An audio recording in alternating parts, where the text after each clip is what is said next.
আজকের আমার ভিডিওতে এক ভিখিরির গল্প বলবো, যে ভিখিরির গল্প থেকে হয়তো আমাদের জীবনে কিছুটা শিক্ষা অর্জন করা যাবে, আমাদের জীবনে কিছুটা জ্ঞান অর্জন করা যাবে। ভিখিরির কাছ থেকেও কিন্তু কিছু শেখা যায়। চলো তাহলে আমি একটা ছোট্ট গল্পও বলবো, ভিখিরির গল্প, যে গল্প থেকে আমরা নিজেরাই কিছুটা বুঝতে পারবো। চলো তাহলে বলা যাক সেই গল্পটা। একটা ছোট্ট গ্রামে এক ছেলে বাস করত, যার নাম মহেশ। তার বাবা মা ছিল, এমনকি দুটো দিদি ছিল। তারা প্রচণ্ড গরিব ছিল। তার বাবা মা সেই দুটো মেয়েকে, অর্থাৎ মহেশের দিদি দুটোকে বিয়ে করাতে পারেনি, কারণ তাদের টাকা ছিল না। তার তারা তার সমস্ত টাকা সেই মহেশের পেছনেই খরচা করেছে, কারণ তাদের ইচ্ছে ছিল যে মহেশকে বড় করে তৈরি করার, বড় হয়ে তৈরি হোক, সে যেন নিজের পায়ে দাঁড়াক। সেই কারণে তারা তার সমস্ত টাকা মহেশের পেছনে খরচা করে। যাই হোক, মহেশ বড় হলো।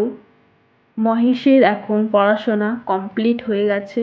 এখন যাবে সে শহরে যাবে ইন্টারভিউ দিতে। ওইদিকে তার দিদিদের বিয়ে দিতেও পারেনি। ইন্টারভিউ দিয়ে তাড়াতাড়ি চাকরি পাবে সেই আশায় সে শহরে যেতে চাইছে মহেশ। যার কারণে তার বাবা মা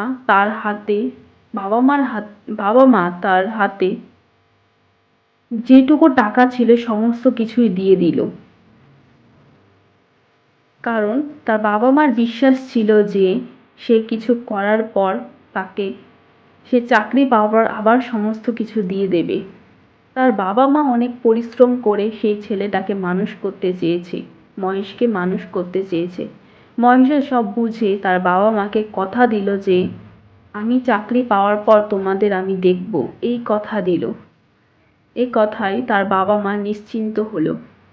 শহরের উদ্দেশ্যে রওনা দিল মহেশ। তার যেটুকু টাকা আছে সেই টাকা নিয়েই সে শহরের উদ্দেশ্যে রওনা দিল। এইদিকে পড়ে রইল তার দুই দিদি বাবা মা গ্রামে পড়ে রইল। শহরে মহেশ ঘোরাফেরা করতে লাগলো চাকরির জন্য। এরই মধ্যে তার হাতে সমস্ত টাকাও আস্তে আস্তে কমতে লাগলো। ঘোরাফেরা করার 10 দিন পর তার খবর আসলো যে ইন্টারভিউয়ের জন্য তাকে ডাক দিয়েছে। মহেশের হাতে বেশ বড় ফোন ছিল না, তাদের তো টাকা ছিল না, ছোটখাটো একটা ফোন ছিল। মহেশের কাছে ছোটখাটো একটা ফোন ছিল। সেখানে তার খবর আসলো। যেদিন খবর আসলো সেই দিন রাতে মহেশের হাতে টাকা ছিল না, মহেশের হাতে প্রায় নেই বললেই চলে। তখন মহেশ চিন্তিত হতে থাকলো, সে কিভাবে ইন্টারভিউ দিতে যাবে, তার হাতে তো টাকাও নেই। অন্যদিকে বাড়ি ভাড়ারও সময় চলে আসলো। মহেশ কিন্তু বাড়ি ভাড়া করে থাকতো, সে ভাড়ার টাকাও তাকে দিতে হতো। সে ভাড়ার টাকা, অন্যদিকে ইন্টারভিউ, এই ভেবে সে চিন্তিত হতে লাগলো সে কিভাবে দেবে। যাই হোক, তার হাতে টাকাও ছিল না। যাই হোক, সেই রাতটা সে কোনো মতে কাটালো। সকাল হলে ইন্টারভিউ। সকাল হওয়ার পর মহেশ ভাবতে লাগলো সে কিভাবে ইন্টারভিউ দিতে যাবে। কিছুক্ষণ ভাবার পর সে আবার নিজেকে শান্ত করে বলল, সবই ভগবানের ইচ্ছে, ভগবান যা চায়, ঠাকুর যা চায় তাই হবে। এই ভেবে সে ইন্টারভিউ দিতে বেরিয়ে গেল অফিসের দিকে। অফিসে যেতে যেতে একটা বড় মন্দির দেখতে পেল মহেশ। সে ভাবল একবার ইন্টারভিউ দেওয়ার আগে মন্দিরে ঠাকুরের দর্শন করে আসি, আর ঠাকুরের কাছে কিছু প্রার্থনা করে আসি। এই ভেবে সে মন্দিরের দিকে যেতে যেতে সিঁড়িতে একটা ভিখিরিকে দেখল। যে ভিখিরির সামনে থাকা বাটির মধ্যে অনেক টাকা ছিল। ভিখিরিও সেই মহেশের দিকে তাকিয়েছিল। মহেশও ভিখিরির দিকে তাকিয়ে তাকিয়ে শেষ পর্যন্ত মহেশ ভেতরে ঢুকে ঠাকুরের কাছে প্রার্থনা করলো, এ কেমন লীলা ঠাকুর, আমি কিভাবে চালাবো, আমি কিভাবে কি করব, আমি কিছু বুঝতে পারছি না। ঠাকুর আমাকে পথ দেখাও, ঠাকুর আমাকে পথ দেখাও, আমি কি করব, আমি টাকা কোথা থেকে পাবো। এই কথা বলতে লাগলো ঠাকুরকে কিছুক্ষণ ধরে, আর মাথা নিচু করে ঠাকুরকে প্রণাম করতে থাকলো। সেই সময় সেই ভিখিরিটা তার দিকে এগিয়ে আসলো, হাতে বাটি নিয়ে, বাটি ভর্তি টাকা নিয়ে তার দিকে ফিরে আসলো। সেই ভিখিরিটা মহেশকে বলল, আমি তোমার সমস্ত কথাই শুনেছি, তুমি ঠাকুরকে যা যা বলেছ আমি সবই শুনেছি, তুমি আমার এই টাকাটা নিতে পারো, আমার এই টাকাটা নিতে পারো। তখন মহেশ বলল, আমি যে তোমার টাকা নিয়ে নেব, তুমি তাহলে কিভাবে চলবে? আমি যদি তোমার টাকাটা নিয়ে নিই তাহলে তুমি কিভাবে নিজেকে চালাবে? তখন সেই ভিখিরিটা বলল, আমার শুধু ওষুধ কেনার কিছু খাবার ছাড়া আমার টাকা বেশি দরকার হয় না, তুমি এই টাকাটা নাও, তোমার তো প্রয়োজন, আমার খুব একটা প্রয়োজন নেই। তখন মহেশ এই কথা শুনেই ঠাকুরের দিকে তাকালো। ঠাকুরকে মনে মনে বলতে, এ কেমন খেলা ঠাকুর, ভিখিরিটা আমাকে টাকা দিচ্ছে, আমি তো তার কাছে চাইনি, এ কেমন খেলা।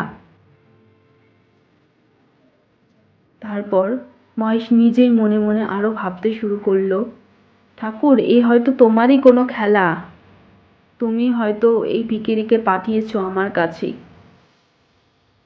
এই এই ভেবে মনে শান্তি নিয়ে মহেশ যাই হোক তার যেটুকু প্রয়োজন 400 টাকা মতো সে নিল ভিখিরির কাছ থেকে। ভিখিরির কাছ থেকে 400 টাকা নিল। এবার ভিখিরিকে বলল, আমি চাকরি পাওয়ার পর প্রথম মাসের এই 400 টাকা, প্রথম মাইনে পাওয়ার পর, প্রথম মাসের মাইনে পাওয়ার পর তোমাকে এই 400 টাকা আমি আবার ফিরিয়ে দেব। ভিখিরিটা বলল, আচ্ছা বাছা, তুমি ফিরিয়ে দিও। এই কথা বলার পর মহেশ সেই মন্দির থেকে বেরিয়ে পড়ল 400 টাকা নিয়ে। যাই হোক 400 টাকা নিয়ে সে ইন্টারভিউ দিতে গেল অফিসে। ভালো মতো তার ইন্টারভিউ দেওয়া হলো, এমনকি তার চাকরিটা ফাইনাল হয়েও গেল। এবার সেই অফিস থেকে ফেরার পথে আবার সেই মন্দিরের কথা তার মনে পড়ল। মন্দিরের সামনে গিয়ে দেখে কত ভিড় জমে আছে।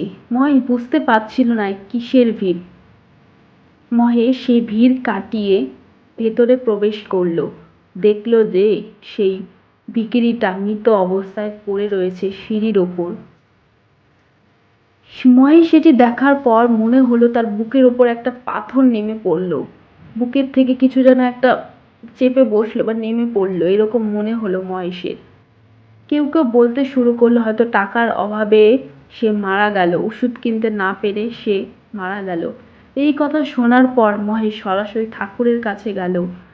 ঠাকুর বলে, কি করলে ঠাকুর, আমার জন্য এই ভিখিরিকে মেরে ফেললে, ঠাকুর এটি কি করলে? ঠাকুর এটা ঠিক হলো না, এরকম ভাবে মহেশ ঠাকুরকে দোষারোপ করছিল। অন্যদিকে আরো লোকেরা বলতে শুরু করলো, মারা গেছে ভালোই হয়েছে, ভিখিরি তো বেশি দিন এখানে পড়ে না থেকে মারা গেছে, তাতে অনেক ভালো হয়েছে। মহেশ আবার ঠাকুরের দিকে তাকালো। এই সমস্ত কথা শুনতে শুনতে মহেশ বাড়ির দিকে ফিরে গেল। বাড়িতে ফেরার পর সে প্রচন্ড দুশ্চিন্তা, প্রচন্ড কষ্টে ভুগতে লাগলো। তার মনে একটা অশান্তি তৈরি হয়ে গেল। এই গল্পটা আমার এইটুকুই। গল্পটা থেকে অবশ্যই আমি বলতে চাই যে দুটো জিনিস আমি তোমাদের বলতে চাই। যে কোনো পরিস্থিতি আসুক কাউকে উপকার করা ছেড়ে দেবে না, কারণ উপকার করলেই কিন্তু তার ফেরত কোনো উপকার পাওয়া যায়। উপকার করলেই কিন্তু তার ফেরত কোনো উপকার পাওয়া যায়। এই ভিখিরি কিন্তু সেই ছেলেটাকে উপকার করেছিল। ভিখিরি কিন্তু সেই ছেলেটাকে উপকার করেছিল, যার ফলে সেই ছেলেটার জীবন বেঁচে গেল। ভিখিরি তো ভিখিরি, কদিন পরে সে মারাই যাবে, সে উপকার করলো যার ফলে সেই ছেলেটার ভবিষ্যৎ তৈরি হলো। ভিখিরি কদিন পরে মারা যাবে, কিন্তু ছেলেটাকে যদি সে উপকার না করতো তাহলে হয়তো তার ভবিষ্যৎ তৈরি হতো না। সে ভিখিরির বদলে আরেকজন নতুন করে তৈরি হলো। এটাই হলো উপকারের বদলে আরেকজন উপকার। ভিখিরি উপকার করলো, তার বদলে সৃষ্টিকর্তা আরেকজনকে উপকারিত করে তুললো। ভিখারি উপকার করলে সেই ছেলেটা সমাজের জন্য এখন কিছুটা উপকার করতে পারবে, তার মধ্যে এই মানসিকতা তৈরি হবে, ছেলেটাও নিজের পায়ে তৈরি হলো।